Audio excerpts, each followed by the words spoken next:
لا حول ولا قوة إلا بالله العلي العظيم. أعوذ بالله من الشيطان اللعين الرجيم. بسم الله الرحمن الرحيم. الحمد لله الذي هدانا وما كنا لنهتدي لولا أن هدانا الله. صلوات محمد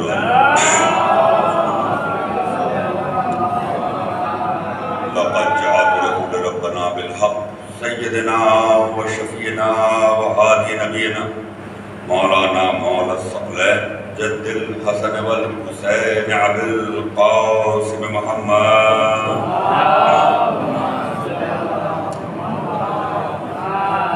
وآله الطيبين الطاهرين المعصومين المنتخبين المنتجبين لعنة الله على أعدائهم وغاصبي حقوقهم ومنكر فضائلهم ومصائبهم وولايتهم وقتلتهم وعطشهم أجمعين من يومنا هذا إلى قيام يوم الدين.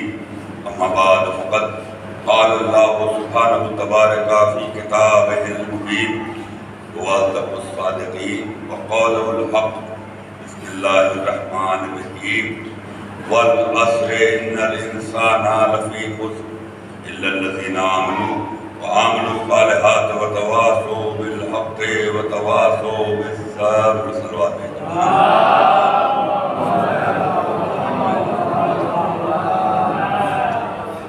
ایک بار سورہ حمد اور 3 بار سورہ توحید کی تلاوت فرما کر جو مرحومین انجمن اسفریہ کے جو مرحومین ہیں ان کے احسان ثواب اور المؤمنین اور المؤمنات جتنے لوگ مجلسوں میں بیٹھے ہوئے ہیں ان سب کے بزرگان جو مرحوم ہو چکے ہیں ان سب کے لیے جیسے واجب الاحترام معزز سامعین، اس عشر مجالس میں آخری مجلس ہے، اس کے بعد رات میں عاشق بیداری بھی ہے۔ اس مجلس کے فوراً بعد 18 بنی ہاشم تابوت برآمد ہوں گے۔ آپ تمام مومنین مومنات زیارت کا شرف حاصل کریں۔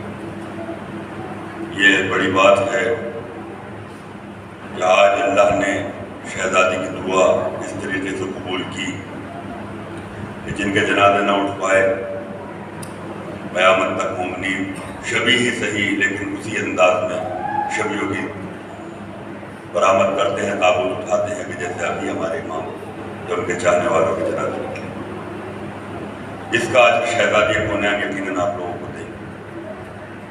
بہرحال اس سورے کی تلاوت سے پورے 10 دن تک آپ سماعت فرما رہے ہیں۔ اعلان ہے کہ زمانے کی قسم انسان خسارے میں ہے، الا الذین آمنوا وعملوا الصالحات، صرف وہ لوگ بچے ہیں، وہ لوگ کامیاب ہیں کہ جو صاحبان ایمان ہیں اور جنہوں نے نیک عمل کیے، جو حق پر ہیں، حق کی تلقین کرتے ہیں، مصیبتوں کا صبر کرتے ہیں۔ کل ملا کے ساری بات یہ ہے کہ صاحبان ایمان وہ جو علی والے ہیں، ہمارے صالح انجام دینے والے وہ لوگ جو علی والے ہیں، حق والے وہ جو علی والے ہیں، مصیبتوں پہ صبر صرف وہ لوگ کرتے ہیں جو علی والے ہیں۔ بات صرف یہ ہے کہ سارا زمانہ نقصان میں ہوگا لیکن صرف اور صرف علی والے ہوں گے تو کامیاب ہوں گے۔ صلوات ہے محمد رسول اللہ۔ اور اسی لیے رسول اللہ نے یہ سند بھی دے دی، یا علی انت شیعتکم هم الفائزون، یا علی آپ کامیاب اور آپ کے شیعہ کامیاب، اس کے علاوہ کوئی کامیاب نہیں ہے۔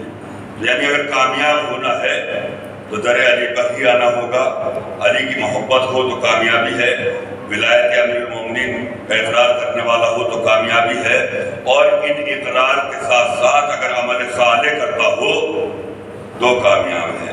چاہے زمانہ کیسا ہی خراب ہو لیکن اس کے زبان پہ حق گوئی ہو اور اس کے قدم حق کے خلاف نہ جائے بلکہ ثابت قدم رہے، وہ حق پر رہے، اور اگر مصیبتیں آ جائیں تو ان پہ صبر کرے۔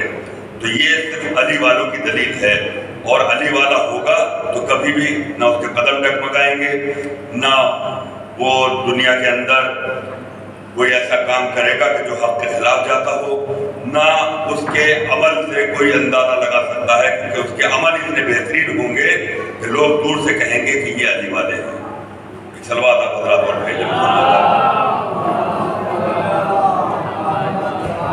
اب اعلان تو رسول اللہ نے کر دیا کہ علی کامیاب اور ان کے شیعہ کامیاب ہیں۔ اب اگر آپ دنیا کی نظر سے دیکھیں، دنیا میں کامیابی کا لوگ اس طریقے سے دیکھتے ہیں کہ صاحب ان کے پاس بہت پیسہ ہے، بہت دولت ہے، بہت ثروت مند ہے، بہت اقتدار ہے تو کامیاب ہیں، لیکن یہ کامیابی کی دلیل نہیں۔ آج بھی بہت سارے لوگ اس بات پہ کہتے ہیں کہ دیکھیے صاحب یہاں تو رسول فرما گئے کہ شیعہ کامیاب ہیں، اور کامیاب تو امریکہ ہو گیا، کامیاب تو اسرائیل ہو گیا، کامیاب تو چین والے ہو گئے۔ تو آپ کس نظر سے کامیابی کو دیکھ رہے ہیں؟ آپ یہ دیکھیے کہ امریکہ چاہے کتنی ترقی کیوں نہ کر لے، مذہب عیسائیت چاہے کتنی ترقی کیوں نہ کر لے، لیکن پیسے دے دے کر، نوکریاں دے دے کر، اپنی لڑکیوں کی شادیاں کرا کرا کر لوگوں کو اپنے مذہب پہ دعوت دیتا ہے۔ دنیا کے اندر یہی سب چل رہا ہے، لیکن چاہے کتنی دولت کا ڈھیر لگا دیا جائے، چاہے کتنے فاقے گزر جائیں، لیکن شیعہ ہوگا تو اپنا مذہب کو تبدیل نہیں کر سکتا، اس کی کامیابی کی دلیل۔ پوری دنیا کے اندر جو کامیابی ہماری ہے وہ یہ ہے کہ تقریباً 8 ارب کی آبادی دنیا میں اس وقت ہے، 8 ارب، جس میں سے 3 ارب مسلمان اس دنیا میں رہتے ہیں، اور اس 3 ارب میں صرف 50 کروڑ اگر بمشکل اگر کاؤنٹ کیے جائیں تو صرف 50 کروڑ یا 40-45 کروڑ شیعہ ہیں۔ اگر مسلمانوں کی بات کی جائے تو 3 ارب میں 2.5 ارب سے زیادہ مسلمان اپنے رہبروں کی شناخت نہ کرا پائے پوری کائنات میں۔ ہم اقلیت میں بھی اقلیت اپنے رہبروں کی ایسی شناخت کرا دی کہ کوئی دنیا اور مذہب کا کوئی ایسا قبیلہ نہیں ہے جو حضرت علی سے واقف نہ ہو یا جو امام حسین سے واقف نہ ہو۔ یہ ہماری کامیابی کی دلیل ہے کہ علی علی کرنے والے، آج یہ تو دنیا کے اندر چل رہا ہے ہوئی حسین۔ اب یہ زمانہ نہیں ہے کہ آپ یہ کہیں کہ حسین کون ہے، اب کہنے کی بات یہ ہے کہ آپ یہ کہیں کہ یزید کون تھا۔ حسین تو تھے، شاید کوئی مذہب کا ایسا انسان ہوگا جو امام حسین کو نہ جانتا ہو۔ امام حسین کے ماننے والے یہودی بھی ہیں، امام حسین کے ماننے والے عیسائی بھی ہیں، امام حسین کو ماننے والے اہل حنود بھی ہیں، امام حسین کو ماننے والے سکھ بھی ہیں، امام حسین کو ماننے والے پارسی بھی ہیں۔ حد یہ ہے کہ امام حسین کو وہ بھی مانتے ہیں جو اللہ کو نہیں مانتے، وہ بھی امام حسین کا نام بھرتے ہیں، لیکن ہر مذہب میں حسین کے ماننے والے ہوں گے، لیکن یزید کے ماننے والے صرف اور صرف مسلمانوں میں ہوں گے۔ تو یہ کامیابی کی ہماری دلیل ہے کہ ہم نے حسین کر کے پوری دنیا کو شناخت کرا دی کہ حسین کون۔ آج دوسرے مذہب کے لوگ جو ہیں جن کی منتیں پوری ہوتی ہے، درگاہوں پہ جا کے دیکھیے، حد یہ ہے کہ کربلا کی زیارت کرنے کے لیے لوگ جاتے ہیں کہ حسین سے ہم کو یہ ملا ہے، حسین سے ہم کو یہ ملا ہے۔ آپ سوچئے لکھنؤ کے اندر ایس وی گپتا نام کا بہت بڑا بزنس مین تھا، اور وہ امام کے نام سے اس نے اکاؤنٹ کھولا ہوا تھا، اور اس میں سے کچھ رقم اس میں جمع کرتا رہتا تھا، اور ہر سال جب محرم آتا تھا دل کھول کے خرچ کرتا تھا۔ اس کا انتقال ہوا، اس کا بیٹا اب اس کی جگہ پہ آیا، جب بیٹا آیا تو اس نے وہ اکاؤنٹ بند کر دیا، وہ وہیں سے اس کا زوال بھی شروع ہو گیا۔ جب بہت زیادہ نقصان میں مبتلا ہو گیا، پریشان بیٹھا ہوا، تو اس کی دادی نے کہا کہ بیٹا کہ تو نے کوئی وہ کام تو نہیں کیا جو تیرا باپ کرتا ہو اور تو نے بند کر دیا ہو؟ تو بہت غور و فکر کرنے کے بعد اس نے کہا کہ ہاں میں نے ایک کام کیا ہے کہ حسین نام کا کوئی اکاؤنٹ تھا وہ میں نے بند کر دیا جس میں رقم جمع ہوتی تھی۔ کہا کہ بیٹا یہی تو نے سب سے خراب کیا، تجھے پتا ہے کہ تیری ولادت اسی حسین علیہ السلام کی وجہ سے ہوئی ہے کہ جب تیری ولادت جو ہوئی ہے انہی حسین کے کرم کی وجہ سے ہوئی ہے۔ وہ اس کے بعد اس نے پھر اپنا کھاتا شروع کیا، اور اس کے بعد پھر وہ ترقی کرنے لگا، اور چہلم پر زمین اس کی سب سے بڑی ہوتی تھی لکھنؤ کے اندر۔ لیکن کچھ لوگ منافق قسم کے بھی ہوتے ہیں، انہوں نے اعتراض کیا کہ صاحب یہ تو کافر ہے، اس کے ہاتھ کا تو کھانا پینا حرام ہے، تو ان کی زمینوں پہ ہم پانی نہیں پیئیں گے، یہاں سے شربت نہیں پیئیں گے۔ اگر اس کا عقیدہ دکھاوے والا ہوتا تو وہ بند کر دیتا، کہا کہ آپ کے لیے تو سبیل لگائی، اور آپ ہی نہیں پی رہے، آپ ہی الٹا اعتراض کر رہے۔ اس نے کہا اب اگلے بار جب اس نے سبیل لگائی تو اب کھلی ہوئی کوئی چیز نہیں تھی، سب سیل پیک، چاہے وہ ایپل جوس ہو یا کولڈ ڈرنکس ہو یا پانی کی بوتلیں ہو، سب سیل پیک۔ کہا کہ تمہارے مذہب میں تمہارے مرجع اکرام نے سیل پیک کو پاک کہا ہے، تو اگر کھلی چیز نہیں لے سکتے تو ہماری طرف سے یہ ہے۔ تو یہ حسین کے چاہنے والوں کا کام ہے۔ ایک سوال بھیج دیں محمد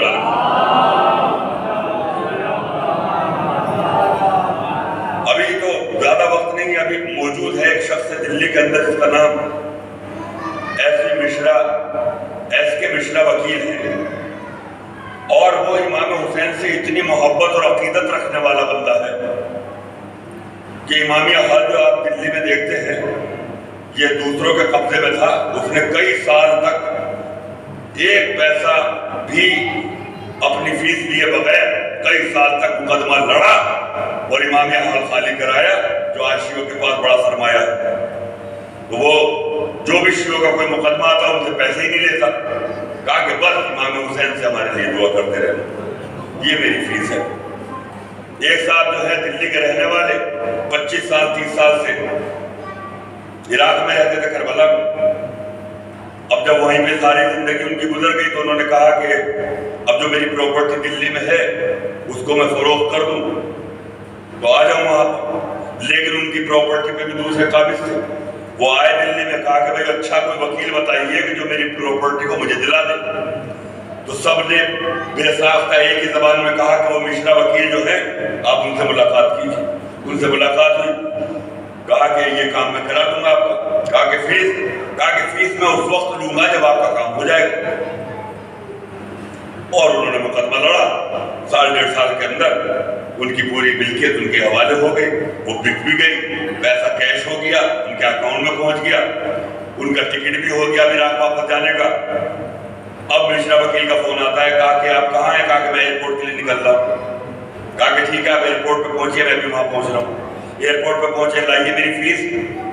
کہا کہ بھائی اس سے پہلے بتاتے اپنا اکاؤنٹ بتائیے، میں اس میں کیش کر دوں۔ بولے کہ مجھے پیسوں والی کوئی فیس نہیں چاہیے، بس میری فیس یہ ہے کہ جب آپ عراق پہنچے، کربلا پہنچے تو وہاں جانے کے بعد بغیر کوئی اور کام کیے میرا سلام سب سے پہلے امام حسین کو کہنا چاہتا ہوں، یہ میری فیس ہے۔ تو زندہ معجزہ ہے۔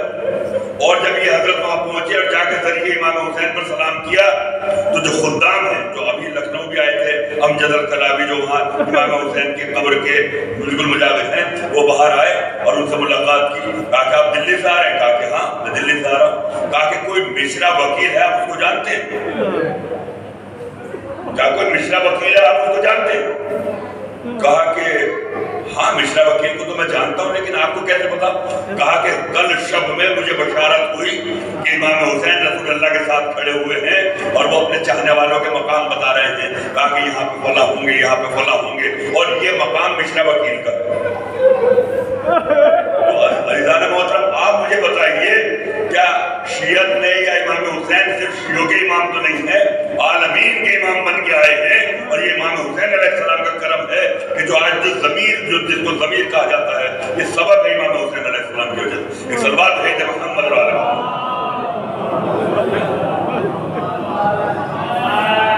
آپ کتاب اٹھائیے، دوسرے مذہبوں کی بھی کتابیں پڑھیے۔ سکھ مذہب میں ایک کتاب ہے جس کا نام ہے جنم ساکھی بالا صاحب، جنم ساکھی بالا صاحب۔ اس کتاب کے اندر گرو نانک لکھتے ہیں کہ دل میں میرے محمد مصطفیٰ، دل میں میرے علی مرتضیٰ، دل میں میرے فاطمہ زہرا، دل میں میرے امام حسن، دل میں میرے امام حسین، جس دن ان کا دامن چھوٹ جائے اسی دن مر جاؤں۔ اور اب کیا چاہیے بتائیے؟ تو ان کے جو شاگرد تھے بالا، انہوں نے ایک بار ان سے پوچھا کہ یہ بتائیے گرو جی، کیا آپ کو سب سے بہترین رہبر کون لگا؟ کہا کہ امام حسین سے بڑھ کے کوئی رہبر نہیں۔ کہا کہ وہ تو مسلمانوں، کہا کہ تم پاگل ہو، وہ مسلمانوں کے رہبر نہیں ہے بلکہ پوری انسانیت کے رہبر ہے۔ کہا کہ بالا نے کہا کہ میری سمجھ میں بات نہیں آئی۔ کہا کہ تم مجھے کیا مانتے ہو؟ کہا کہ آپ میرے گرو، کیا کہ تم میرا ہر کہنا مان لو گے؟ کہا کہ یقیناً آپ جو حکم دیں گے میں اپنی گردن کاٹ کے رکھ دوں آپ کے قدموں میں؟ کہا اتنا مانتے ہو مجھے؟ کہا کہ ہاں بالکل۔ کہا کہ میں تمہیں حکم دے رہا ہوں اپنی بہن سے شادی کر لو، اپنی بہن سے شادی کر لو۔ تو تھوڑا گھبرائے، 2 قدم پیچھے ہٹے۔ کہا گرو جی آپ یہ کیا کہہ رہے ہیں؟ کہا کہ یہ میرا حکم ہے، کر لو۔ کہا کہ گرو جی اگر آپ کا حکم ہے میں کر تو لوں گا، لیکن میرا ضمیر گوارا نہیں کرتا کہ میں یہ کام کروں۔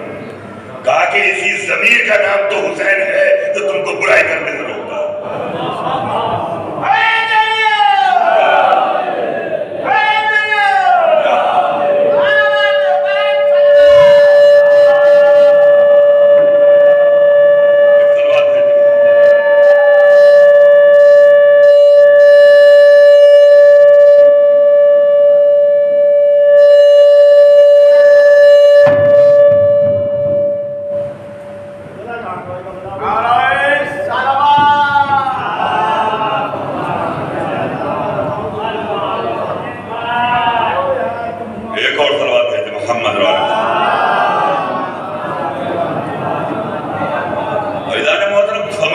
پہچانیے کہ حسین آخر کیا ہے۔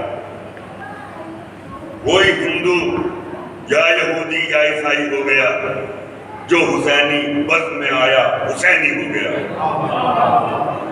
حسین کے بزم میں آؤ تو صحیح، یہاں انقلاب پیدا ہو جاتا ہے۔ جو تمہارے مقدر میں نہیں ہے وہ حسین عطا کر دیتا ہے۔ زندہ مثالیں موجود ہیں کہ جو تقدیر میں نہیں ہے وہ حسین عطا کرتا ہے۔ آئیے تو صحیح، جو مانگنا ہے مانگ لو اس طرح دولت کا۔ علم مانگنا ہے علم ملے گا، علم مانگنا ہے علم ملے گا، یا دولت مانگنی ہے دولت بھی مل جائے گی، اولاد چاہیے تو اولاد مل جائے گی، جو چاہیے وہ مل جائے گا۔ لیکن اس در پہ آئیے تو اور پورا زمانہ حسین حسین کرتا ہے۔ کہیں جلوس نکلتا ہے، مجھے کوئی بتائیے کہیں کسی یہودی نے اس جلوس پہ کوئی آبجیکشن کیا؟ کہیں زلجنا کی شبی برآمد ہوتی ہے، بتائیے کسی مذہب میں، ہندو ہو عیسائی ہو یہودی ہو، کسی نے روکا ہو جلوس کو یا کوئی آبجیکشن کیا ہو؟ امام حسین کا جلوس نکلتا ہے، پتھر لے کے مسلمان کھڑا ہوتا ہے۔ امام حسین کا جلوس نکلتا ہے، مخالفت مسلمان کرتا ہے۔ یہ روز اول سے مسلمانوں کا نظریہ رہا ہے۔ ارے جنہوں نے اپنے رسول کو صحیح سے نہ مانا ہو وہ کیا جانے کہ امام حسین کیا ہے۔ آج ہم سے بات کرتے ہیں، بحث کرتے ہیں، اور ایسی باتیں کہ آپ سوچئے کہ پاکستان میں جو تفریقی اور تکفیری لوگ جو رہتے ہیں آج وہ یزید زندہ باد کے نعرے لگا رہے ہیں، اور ایک تو ملا اتنا آگے بڑھ گیا کہ ان کے تو خواب میں یزید آ گیا، کہ خواب میں یزید آ گیا کہ یزید آیا تھا۔ میں نے پوچھا کہ کیا ہوا؟ کہا کہ اللہ نے مجھے معاف کر دیا اور جنت دے دی۔ اللہ نے معاف کر دیا اور جنت دے دی۔ کہا کہ جب اس نے کوئی گناہ نہیں کیا تھا تو معافی کس بات کی؟ یعنی یہی تو پکڑا گیا ملا نا، معافی مانگ کے بتا رہا ہے کہ گنہگار تھا۔ اور یہ تو جنت کا تو معاملہ اللہ سے کوئی مطلب ہی نہیں ہے جنت کا۔ اللہ نے تو یہ مولا کائنات کی ملکیت بنا دی یہ جنت۔ تو اب مالک تو حضرت علی ہو گئے، حضرت علی نے شہزادی کونین کو منہ دکھائی نہیں دے دی تو خاتون جنت ہو گئی، اور امام حسن اور امام حسین جوانان جنت کے سردار ہو گئے۔ تو اب سوچو کہ سرداری امام حسن کی ہے، سرداری امام حسین کی ہے۔ اب جو جن لوگوں نے ان کی ماں کو ستایا ہو یا ان کے بابا کو ستایا ہو یا ان کے اوپر ظلم کیا ہو، کیا وہ داخلہ پا سکتے جنت کے؟ چاہے کچھ کر لیں، ان کی مرضی ہے جو جنت میں جائے۔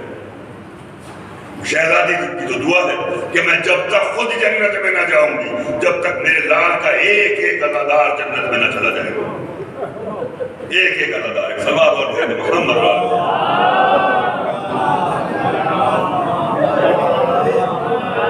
آج اتنا درد ہوتا ہے۔ وہ ایک پاکستان کا ہے، پتہ نہیں کیا نام ہے اس کا، اللہ جانے، آج کل یوٹیوب پہ بڑی اچھی اچھی باتیں دیکھنے کو مل جاتی ہیں۔ وہ یہ اعلان کر رہا ہے کہ مسلمانوں سے گزارش ہے کہ تبت یدا ابی لہب جو سورہ ہے اس کو نہ پڑھا کریں، اور نماز میں بھی احتیاط برتے کہ نماز میں نہ پڑھا۔ بھائی کیوں؟ کہا کہ ابو لہب تھا تو رسول کا چچا ہی، اللہ نے بڑی مذمت کی۔ ارے واہ، ابو لہب کا بڑا درد تم کو آیا ہے؟ ابو لہب کا درد آیا جس کے اوپر اللہ نے لعنت بھیجی ہے۔ بعد میں جب غور و فکر کیا تو یہاں ابو لہب سے مراد نہیں تھی، بلکہ ابو لہب کی جو زوجہ تھی وہ ابو سفیان کی بہن تھی، اور اللہ نے یہ کہا کہ ہم ابو لہب اور اس کی بیوی کو رسیوں میں باندھ کے انہیں جہنم میں ڈال دیں۔ تو رسول کے چچا کا درد نہیں تھا، بلکہ بنی امیہ کی ناجائز اولاد یہی ہے کہ ان کا یہ طریقہ رہا کہ ان کو ابو سفیان کی بہن کا درد ہوا کہ وہ جہنم میں ڈالے۔ اور حضرت ابو طالب کا کوئی درد نہیں ہے کہ جنہوں نے پوری زندگی اسلام کو دے دی، اپنا پورا گھر اسلام کو دے دیا، کلمہ تو اللہ کا پڑھا گیا، رسول اللہ کا پڑھا گیا، دین اللہ کا بچ گیا، لیکن پورا کنبہ قربان ہوا تو ذات ابو طالب کا۔ کربلا میں ابو طالب کے خون کے علاوہ کسی کا خون نہیں بہا ہے جو کربلا کے اندر ہے۔ بیٹے ابو طالب کے ہیں، پوتے ابو طالب کے ہیں، بہو بیٹیاں قید ہوئی تو ابو طالب کی ہیں۔ ارے اور کتنی قربانی چاہیے اس دین کے لیے جو ابو طالب نے دے، لیکن مسلمان ابو طالب کو ماننے کو تیار نہیں۔ تو ایسے مسلمان جن کی نظر میں حضرت ابو طالب تو معاذ اللہ کافر ہو، اور ابو سفیان جیسا جو رسول کا دشمن ہے وہ مسلمان ہو، اور جس نے رسول کی زندگی بچائی ہو، جنہوں نے پروان چڑھایا ہو، جس نے رسول کو پالا ہو، تو وہ مسلمان حضرت ابو طالب کو برا کہہ رہے۔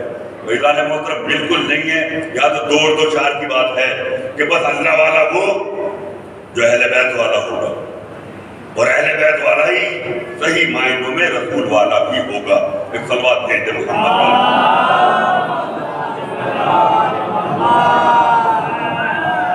دعوت ذوالعشیرہ ہوئی، دعوت ذوالعشیرہ۔ پہلے لوگ مشرکین جو تھے ابو لہب کے کہنے میں رسول اللہ کو قتل کرنے کی سازشیں رچتے تھے۔ اس کے بعد جب دعوت کا اعلان ہوا، قبیلہ تو وہی تھا، کہا کہ اگر اس دین کو ختم کرنا ہے تو محمد جو بھی بولتے چلے جائیں اس پہ نہ ہاں کہنا ہے نہ کہنا ہے، اور گردن جھکا کے بیٹھ جانا ہے، تو دین اپنا آپ نہیں کہیں ختم ہو جائے گا۔ یہی تو منصوبہ لے کے آئے، اور رسول پہلے دن آئے، سب لوگ کھانا کھایا ہو، جیسے رسول بولنے کے لیے کھڑے ہوئے سب چلے گئے اٹھ۔ دوسرے دن پہلے کھانا کھایا، پھر جب رسول اٹھے بولنے کے لیے پھر سب چلے گئے۔ یہ تدبیر حضرت ابو طالب علیہ السلام کی ہے جو آج ہم لوگ کرتے ہیں۔ کہا کہ آج پہلے کھانا نہیں ہوگا، آج پہلے رسول بولے بعد میں کھانا ہوگا۔ اس لیے ہماری مجلسوں میں تبرک پہلے نہیں بڑھتا، بعد میں بڑھتا ہے۔ پہلے سنو، بعد میں دیا جائے، بعد میں دیا جائے۔ یہ حضرت ابو طالب علیہ السلام کی تدبیر ہے۔ اور جب اب آپ یہ سمجھیے کہ ابو لہب جیسے رسول بولنے کے لیے کھڑے ہوئے تو ابو لہب اپنے ساتھیوں کے ساتھ اتنی تیز آواز میں رسول اللہ کی طرف بڑھا، تاریخ میں لکھا ہے کہ رسول اکرم بیٹھ گئے تھے۔ آپ سوچیے کہ کیسا وقت ہوگا وہ، لیکن حضرت ابو طالب آئے، اے ابو لہب بیٹھ جا۔ وہ اتنا اس آواز میں وہ ہیبت تھی کہ تاریخ نے لکھا اب ابو لہب بیٹھا نہیں گر گیا،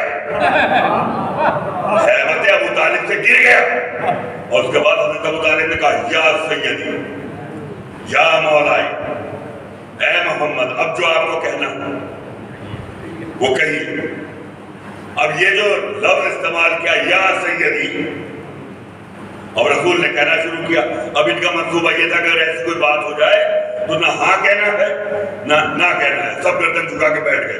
اور رسول بول رہے ہیں میں ایک بہترین دین لے کے آیا ہوں، میں بہترین دین لے کے آیا ہوں جو تم کو جہنم سے نکال کے جنت کی طرف لے کے جائے گا، اور جو بھی اس دین کو پھیلانے میں میری مدد کرے گا وہ میرا جانشین ہوگا، میرا بھائی ہوگا، میرا وزیر ہوگا۔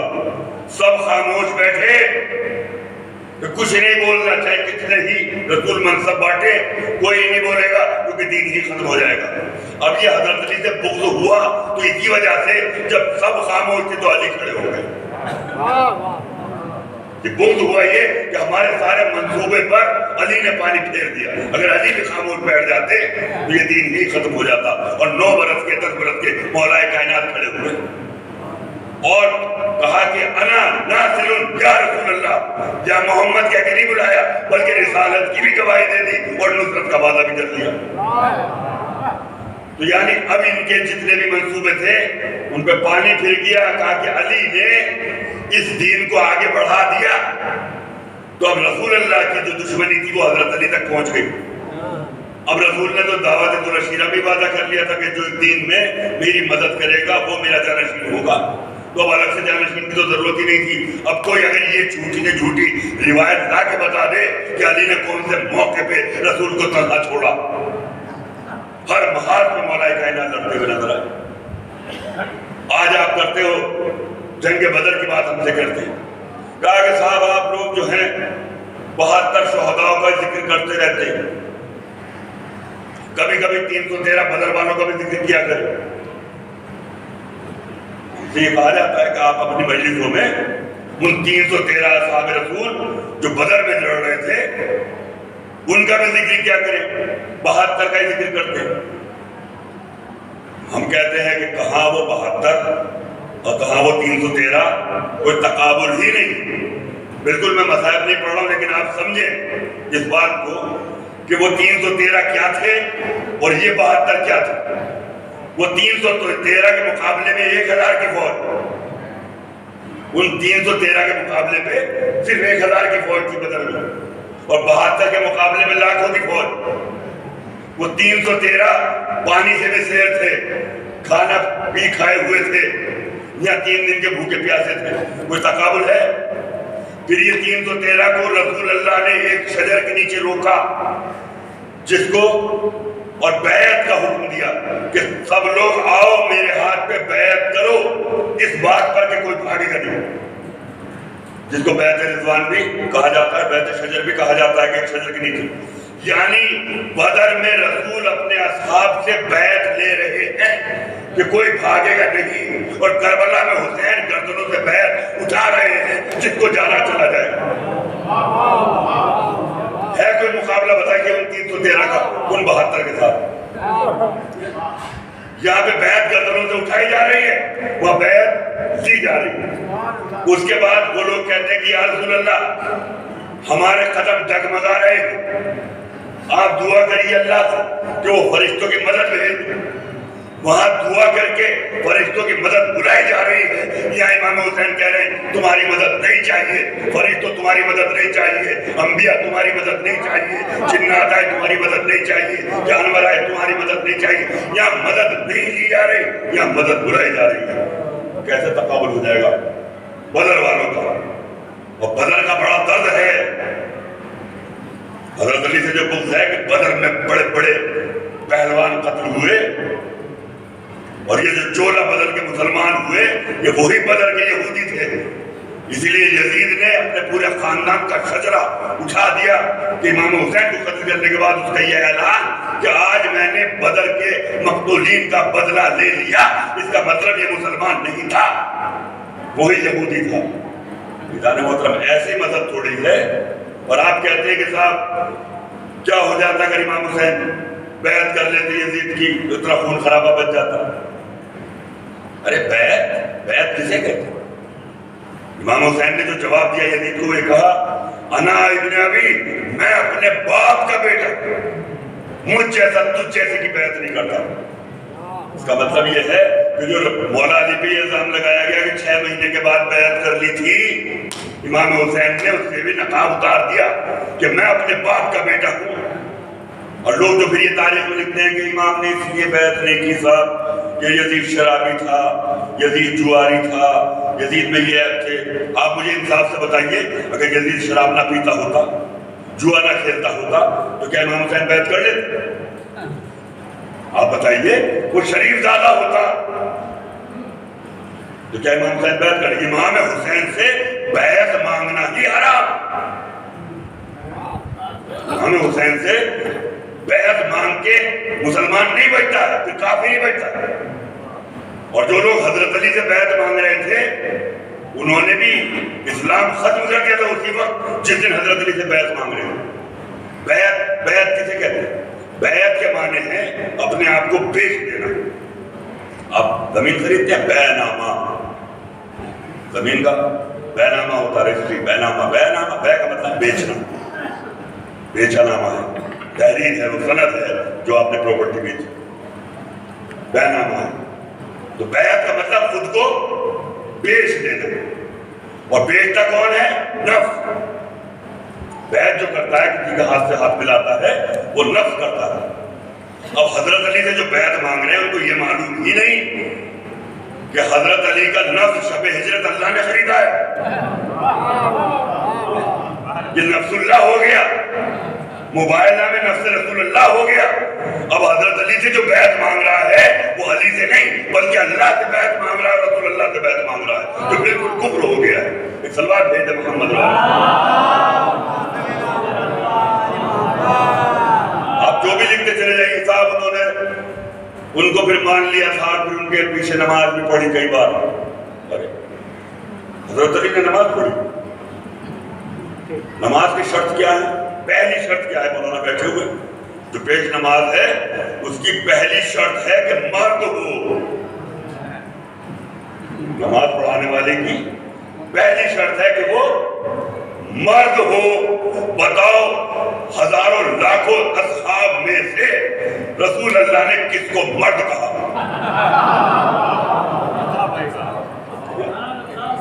لاکھوں اصحاب تھے، رسول نے کس کو مرد کہا؟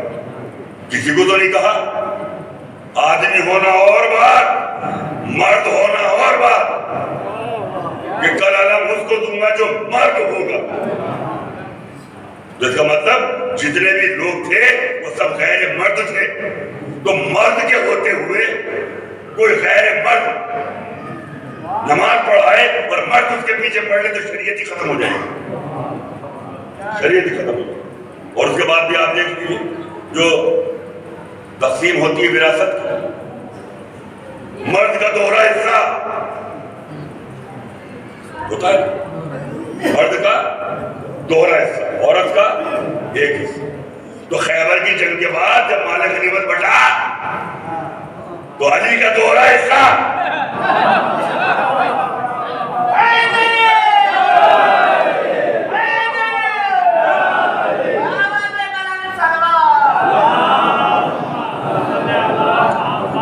تاریخ ہے نا، آپ بتائیے، ساری کتابیں آپ کی اٹھا لائیے، ہم بتاتے ہیں، اور سب فخر سے کہتے ہیں حضرت علی کو دوہرا حصہ ملا تھا اور سب کو ایک، اور کسی نے رسول سے آبجیکشن نہیں کیا کہ ان کو دو کیوں اور ہم کو ایک کیوں، یعنی سب حضرت علی کو مرد مان چکے تھے۔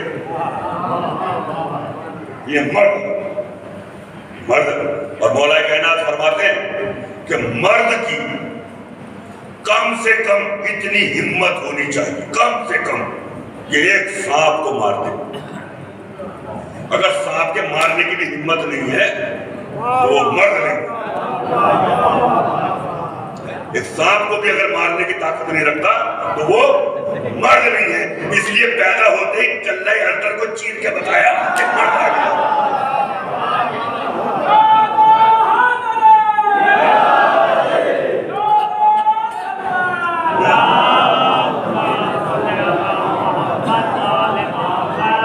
یہ مردانگی کی تو نشانی ہے، پیدا ہوئے، ارتر کو چیر ڈالا، اور جن کے پیچھے نماز پڑھنے کو کہہ رہے ہیں وہ سانپ کو دیکھ کے روتا رہا غار میں۔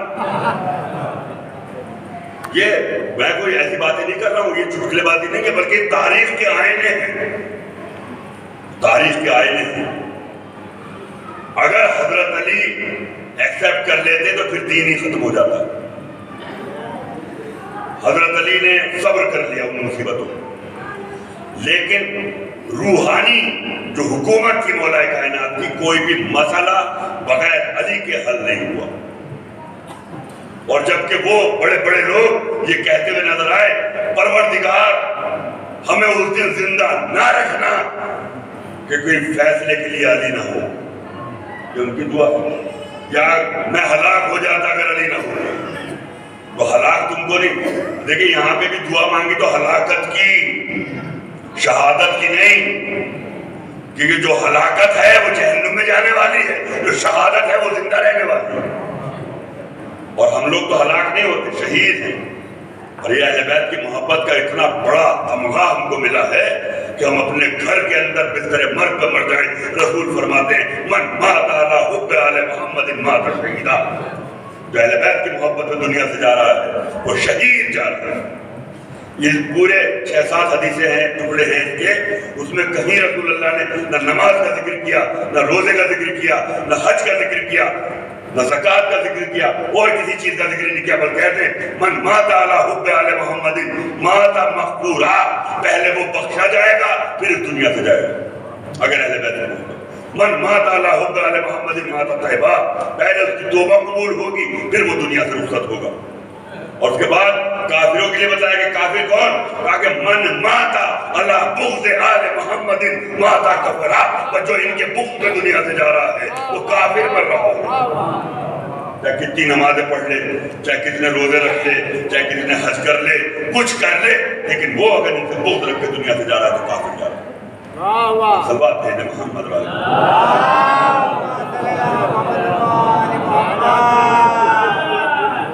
سے بغض اگر آ گیا تو کفر اختیار، کفر پہ پھر تو کچھ بچتا ہی نہیں۔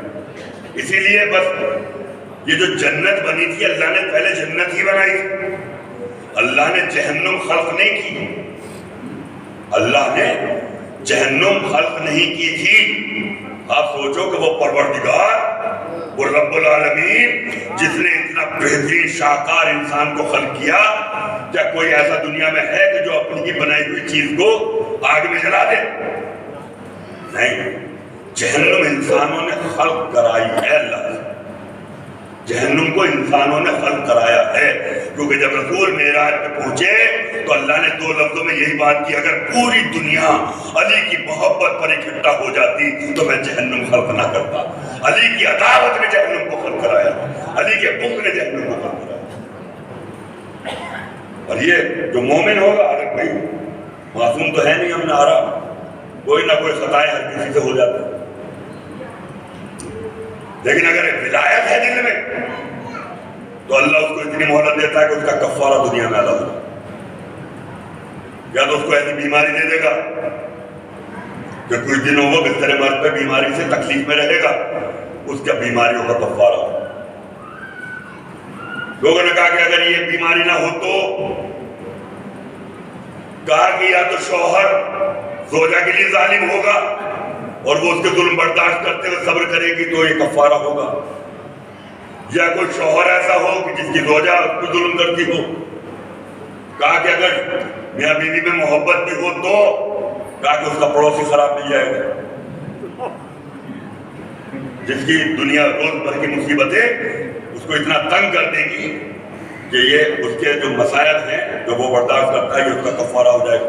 یعنی کچھ بھی ہو جو اذیتیں ملتی ہیں مومن کو وہ اس کے گناہوں کا کفارہ بنتی چلی۔ اور کافر جب مرتا ہے اس کا عذاب اللہ نے قیامت کے لیے روکا ہوا ہے اور وہ تڑ پڑ مر جائے گا۔ لیکن دونوں مرنے والے کے چہرے کو دیکھیے، کافر کا چہرہ ایسا لگتا ہے کہ جیسے کوئی ہیبتناک خوفناک شے اس نے دیکھ لی ہے، اس کی آنکھیں پھٹی پھٹی نظر آتی ہیں، اس کا منہ کھلا کا کھلا نظر آتا ہے، تاکہ جب ملک الموت اس کے سامنے ہیبت کے ساتھ آتا ہے تو وہ خوف کے مارے اس کی جان نکل جاتی ہے۔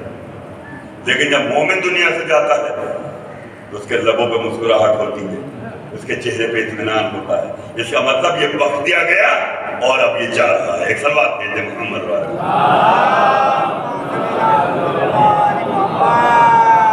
سورہ نجم پڑھیے، معراج پہ ہوا کیا؟ سورہ نجم اللہ کہہ رہا ہے کہ بس میرا حبیب اتنے قریب آ گیا کہ 2 کما کا بھی فاصلہ نہیں تھا یا اس سے بھی کم تھا۔ اور پھر ارشاد فرمایا پھر ایک وحی ہوئی وہاں ڈائریکٹ جس میں جبریل بیچ میں نہیں ہوئی۔ یہ کیسی آیت ہے جس میں جبریل درمیان میں نہیں ہے، ڈائریکٹ اللہ اور اللہ کا رسول۔ کیا ہے؟ ہم نے وحی کی اپنے بندے آہوا الی عبدہ ما اوحی، ہم نے وحی کی اپنے بندے پر جو بھی وحی کی ہو۔ سمجھ میں آئی؟ ترجمہ یہ ہم نے وہی کی اپنے بندے پر، اور وہ جو بھی کی ہو، میں نے آپ سے کیا مطلب، ہم نے کی۔ ماں کے معنی جو، ماں اوہا جو بھی وہی ہو۔ اب یہ جو کیا ہے؟ اب لوگ مسلمان پریشان، کیا رسول اللہ یہ جو، کیا یہ جو نماز ہے؟ کہا کہ نہیں۔ کیا یہ جو روزہ ہے؟ کہا کہ نہیں۔ کیا یہ حج ہے، زکات ہے؟ مسلمان پوچھتے رہے، رسول منع کرتے رہے۔ کہا کہ رسول اللہ پھر آخر ہے کیا؟ کہا کہ جو بھی ہو، تم سے کیا مطلب؟ تو وہی ہوئی ہے اللہ کی۔ اب مسلمان بڑا پریشان، یہ آخر آیت ہے قرآن کے اندر، یہ کون سی وحی تھی، یہ کون سی خبر اللہ نے دی ہے جس کے بارے میں کہہ رہا ہے کہ تم کو کیا معلوم جو بھی ہو۔ لیکن ہم نے دیکھا کہ غدیر کے میدان میں 1.25 لاکھ حاجیوں کے بیچ میں پھر ایک آیت، یا ایھا الرسول بلغ ما انزل، وہاں پہ بھی ماں کا مطلب جو، یہاں پہ بھی ما انزل الیک من ربک، پہنچا دو اے رسول اس پیغام کو جو تمہارے رب کی طرف سے نازل ہو چکا ہے۔ یعنی اب سمجھ میں آیا کہ وہی جو بھی تھی وہ یہ تھی کہ اب پہنچا دو۔ وہی اس وقت ہوئی جب معراج میں حکم اب آیا کہ اب پہنچا دو۔ اور 1.25 لاکھ حاجی، 1.25 لاکھ حاجی ہیں، اور حاجی آپ لوگ بھی سب جانتے ہیں اس بات کہ قوم میں صرف 10-15% لوگ ہوتے ہیں جو اس قابل ہوتے ہیں جو حج کر کے آئے، 85% لوگوں کی حیثیت حج کرنے کی نہیں۔ اب یہ 1.25 لاکھ حاجی ہیں تو کتنا مسلمان ہوگا جس میں سے 1.25 لاکھ حاجی حج کرتا ہے؟ اتنا بڑا اجماع تاریخ اسلام میں کبھی نہیں ہوا جتنا بڑا اجماع صلوات بھیج محمد،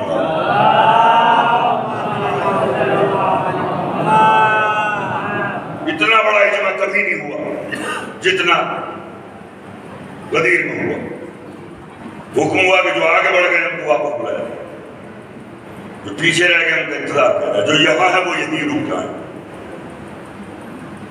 غور و فکر کرنے کی باتیں ہر چیز، یہ آخری نبی، آخری پیغام، دین کامل ہو رہا ہے، نعمتیں تمام ہو رہی ہیں، آخری حکم ہے اللہ کا وہ پہنچایا جا رہا ہے، جس کے لیے شرط ہے جو آگے ہیں پیچھے آ جائے، جو پیچھے ہیں ان کا انتظار کیا جائے، جو یہاں ہے وہ یہیں رک جائے۔ تو یہ آخری نبی کا پیغام، لیکن جب آخری ہادی آئے گا پردے سے تو اب یہی چیز جو رسول نے عمل کیا تھا یہ پریکٹیکل میں ہوگا۔ یہ تو تھیوری تھی اس وقت، کچھ لوگ آگے چلے گئے، وہاں پہ بھی ہوگا جو آگے بڑھ گئے واپس بلایا جائے۔ آگے بڑھنے سے مراد یعنی جو مر چکے ہیں ان کو واپس لایا جائے، زندہ کیا جائے گا۔ جو پیچھے رہ گئے ان کا انتظار، یعنی جو شکم مادر میں بھی ہیں ابھی آئے نہیں ہیں دنیا میں، ان کا انتظار، اور جو یہاں ہے وہ یہیں رک جائیں۔ یہ جب عمل ہو جائے گا تاکہ اب یہ ہم اس دنیا کو عدل سے بھرنے کے لیے آئے۔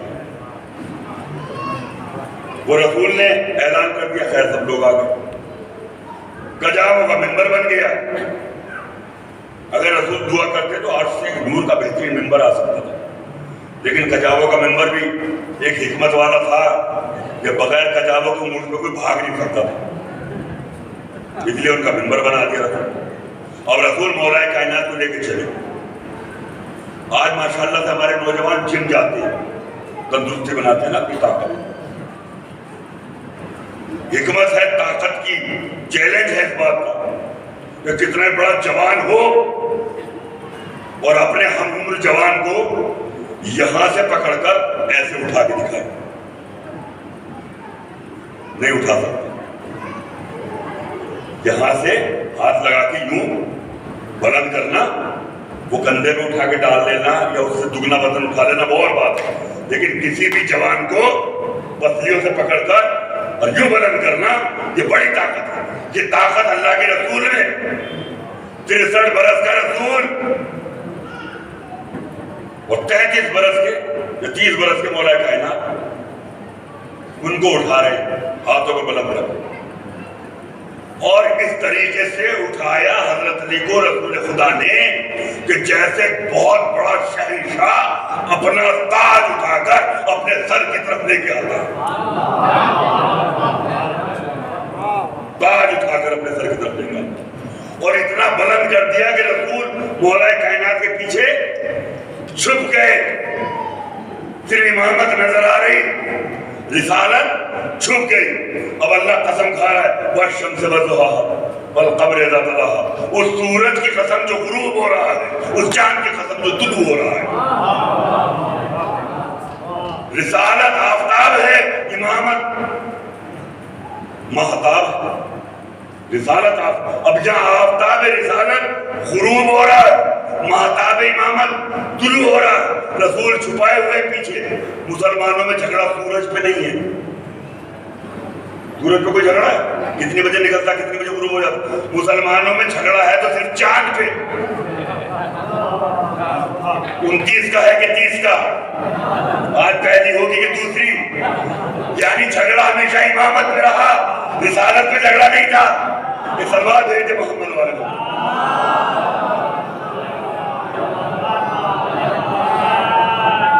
سامنے کی بات ہے نا، سورج پہ تو کوئی جھگڑا نہیں ہے، امامت پہ جھگڑا۔ اب یہ راز کب کھلتا ہے کہ غلط تھے کہ صحیح؟ اللہ نے بھی کوئی جگہ چھوڑی نہیں، چاند کے بھی ٹکڑے کیے تھے 14، نہ 13 ہے نہ 15، ٹکڑے کیے تو 14۔ پہلے دن ایک ٹکڑا آئے گا، پھر دوسرے دن اس کو دوسرا ٹکڑا، تیسرے دن تیسرا، چوتھے دن چوتھا، اور جب 13 تاریخ آتی ہے یعنی 14واں ٹکڑا آتا ہے تو چاند کامل ہو جاتا ہے۔ 14ویں کا چاند یعنی چاند اب کامل ہو گیا۔ اور جو دانشمند لوگ ہیں وہ 14ویں کے چاند کو دیکھ کے بتا دیتے ہیں کہ تاریخ صحیح تھی کہ غلط۔ تو اب جو جتنا بھی امامت پہ جھگڑا ہے، وہ کہتے ہیں وہ پہلے امام تھے، وہ کہتے ہیں وہ پہلے امام تھے، ہم کہتے ہیں علی پہلے امام تھے، جھگڑا تو یہی چل رہا ہے۔ لیکن جب 14واں ٹکڑا پردے سے ظاہر ہو کے آئے گا اور چاند کامل ہو کے نظر آئے گا تو وہ لوگ بھی یہ کہتے ہوئے نظر آئیں گے نہیں، یہ جو کہتے تھے وہ سچ تھا۔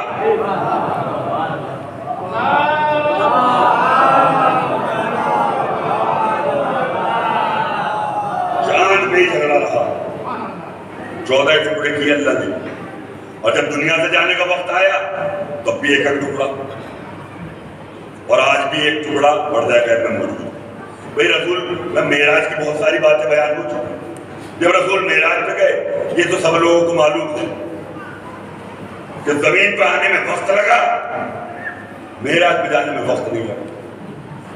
یعنی کسی شے کو اس کے اصل کے خلاف اگر بھیجا جائے تو جانے میں ٹائم لگتا ہے، لیکن جب وہ اپنی اصل کی طرف پلٹتی ہے تو اس کو کوئی ٹائم نہیں لگتا۔ آپ ایک ڈھیلا مٹی کا اٹھائیے، پوری طاقت سے پھینکیے آسمان پر، تو جتنی آپ کی طاقت ہوگی اتنی دور جائے گا، لیکن اوپر سے کوئی طاقت لگانے کی ضرورت نہیں، اپنی اصل کی طرف تیزی سے آئے گا۔ رسول سے نور بھیجے گئے خاک کی طرف، یعنی اصل سے مخالف جگہ پہ، اس لیے وقت لگا آنے میں، لیکن جب گئے اصل کی طرف تو زنجیر در ہلتی رہی، بستر گرم رہا، پانی بہتا رہا۔ یہی ہے نا، یہ تو آپ نے سنا، لیکن عزیزان محترم مولا کائنات کہتے ہیں کہ رسول 13 سال رہے تھے معراج میں۔ کتنے؟ 13 سال۔ اور پھر یہ کیسے ہو گیا کہ زنجیر در بھی ہلتی رہی، پانی بھی گرم، بستر بھی گرم رہا، پانی بہتا رہا وضو کا؟ یعنی اللہ نے نظام بنایا ہے کہ جب حجت خدا، جب محمد اس زمین کو چھوڑ کے آسمانوں پہ آ جائیں تو وقت رک جائے گا، کیونکہ وقت انہی کی وجہ سے چلتا ہے۔ جب رسول معراج پہ گئے بہتا ہوا پانی رک گیا، بستر کی گرمائی اپنی جگہ رک گئی، پھول جو چٹک رہے تھے وہ اپنی جگہ رک گئے، جو پروازیں تھی وہ، یعنی وقت رک گیا۔ اور جب واپس آئے 13 سال کے بعد وہیں سے پھر وقت شروع ہو گیا۔ تو آج محمد نہیں ہے اگر دنیا میں تو پھر یہ وقت کیوں چل رہا ہے؟ یہ ہوائیں کیوں چل رہی ہیں، یہ سانسیں کیوں چل رہی ہیں، انسان کیوں چل رہے ہیں، یہ چہل پہل دنیا میں کیوں ہے؟ اس کا مطلب کوئی محمد زمین پر موجود ہے کہ جن کی وجہ سے پورے کائنات کا نظام چل رہا ہے۔ آپ کہیں گے کہ صاحب اس وقت بھی تو تھے جب رسول معراج پہ گئے،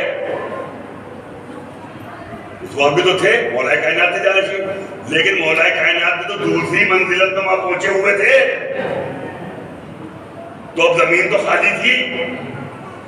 ایک طرف رسول ہیں اور علی کیا کیا کام کر رہے ہیں تو کسی کو معلوم ہی نہیں. اللہ کی طرف سے رسول سے گفتگو بھی کر رہے ہیں تو علی کر رہے ہیں.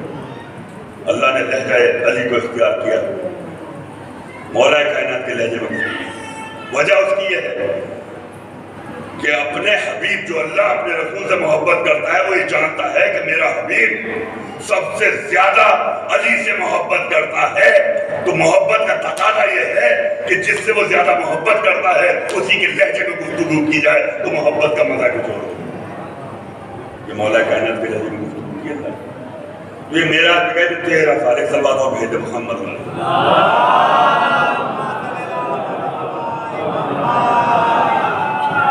مولا کائنات مسجد خطبہ دے رہے ایسے جیسے سامعین آپ بیٹھے ہیں ایسے سب لوگ بیٹھے. فرمایا کہ رسول اللہ 13 سال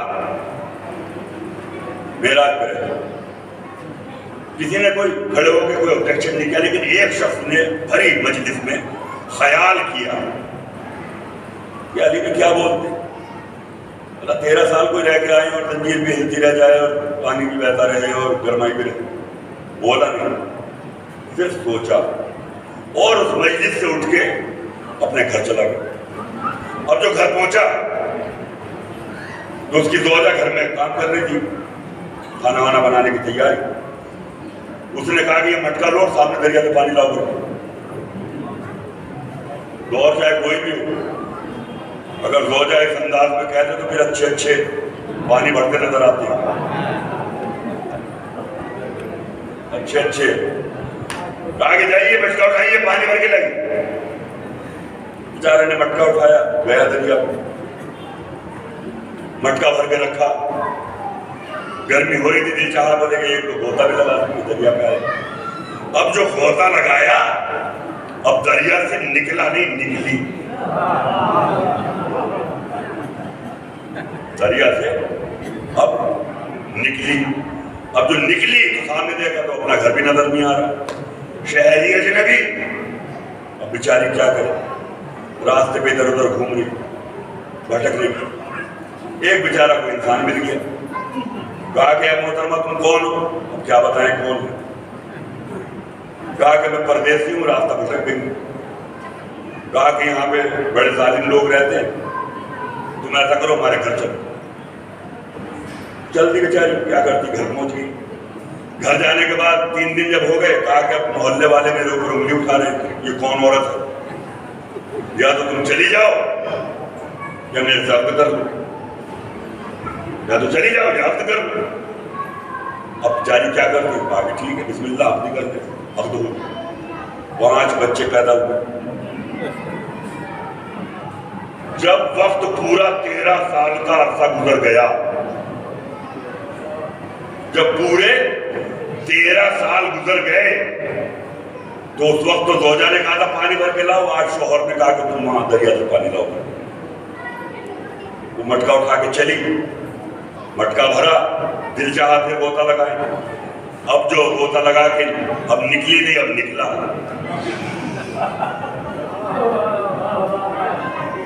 اور جب نکلا تو دیکھا سامنے اپنا گھر بھی نظر آیا. جلدی سے مٹکا اٹھایا، اب جتنی تیز دوڑ سکتا تھا گھر پہنچا، دیکھا بیوی ویسے ہی کام کرتے ہوئے نظر آئی. کہا کہ یہ بتا مجھے کتنا وقت ہوا مٹکا میں پانی لانے؟ بولے ابھی تو گئے تھے ابھی آ گئے.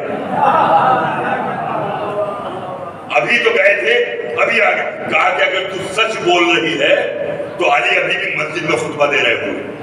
مٹکا رکھ کے دوڑ کے مسجد میں آیا، چہروں کو بھی پہچانا، جو جہاں جہاں بیٹھا ہوا چھوڑ گیا تھا سب وہیں پہ بیٹھے ہوئے اور علی اسی انداز میں خطبہ دے رہے ہیں. بچے ایسے مولا نے اس کے چہرے کو دیکھا، پھر فرمایا رسول اللہ 13 سال معراج پہ رہے. تو وہیں سے کہہ رہا یا علی میں آپ کی تائید کرتا ہوں، آپ بالکل سچ فرماتے ہیں، آپ بالکل سچ کہتے ہیں.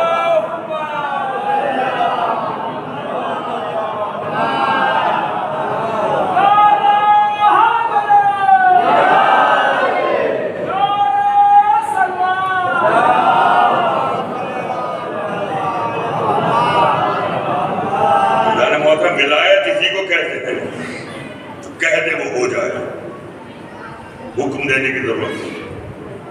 اب آپ سمجھیے، کیونکہ مجلس کے آخری جزوں کو میں بیان کر رہا ہوں، آپ لوگ جیسے بھی سماعت کریں۔ چھٹے امام علیہ السلام ایک صلوات ہے۔